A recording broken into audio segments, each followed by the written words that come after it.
The open primary, the top two runoff. Okay, we're in our, Marty, third election cycle? Yes, coming this year.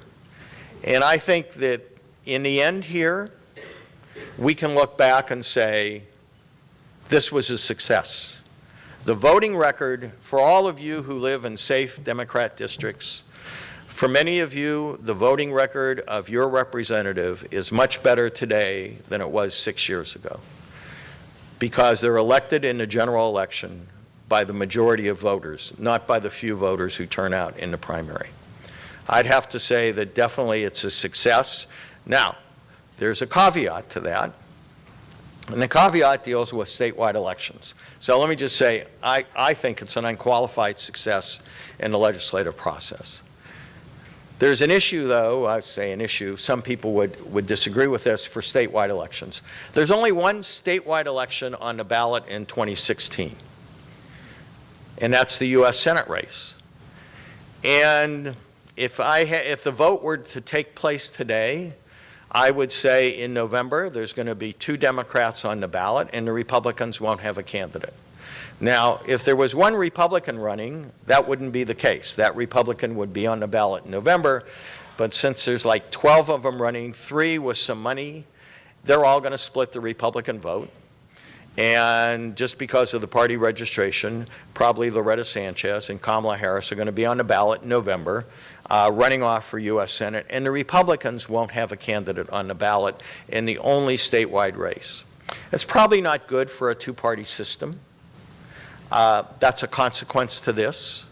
Like I said, if there was one Republican who everybody could get behind, that wouldn't be the case. But because they're going to split the vote, that's a real possibility coming up here in November. And so there's one statewide election, but what really, I think, in the past has driven turnout are the presidential elections. And there's a little bit of a dispute over that, because I think that has always been historically the high.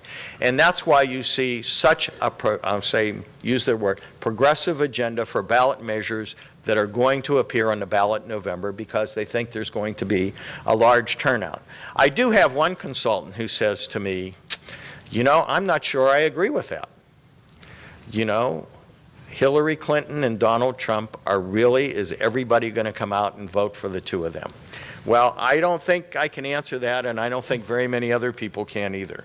But I think that is really one of the things that's driving the ballot measures. So let me touch briefly on that and pick up on that, because that's when you see there's going to be 17, maybe 18 measures on the ballot, and that's after the governor got the minimum wage measure, which there might have been 2 on the ballot, got them off the ballot. And so there could have even been more. So why are there so many? Well, because people expect, the proponents of these, and when I go through them, you'll understand what I'm talking about, that there'll be a large turnout, especially of Democrats, that will take a progressive agenda and move it forward. Well, what do I mean by that? Well, there's a tax on poor people, cigarettes. There's going to be a tax on wealthy people. That's the extension of the high wealth income tax at 13.3%. Legalization of marijuana. The governor's measure to reduce sentence. Repeal the death penalty. A number of these measures are there, and there's a lot of other things too, but they're there because the voter turnout is expected to be very high. I think that's probably going to be the case. Well, like I said, there's one person who disagrees with that. Are these all going to pass? Well, you know, a lot of people say, well, not any of them drive turnout on their own. And I think there's a lot of speculation that marijuana does, legalizing marijuana. Although I'm not sure the people that, you know, that enjoy that, because it's not medical marijuana, care whether or not it's legal. They're already smoking it, and they're going to keep smoking it. So I don't know if they're going to turn out and participate in the process. I'm not sure that they, you know, they care about that. But there is some speculation. Well, think about it. There is.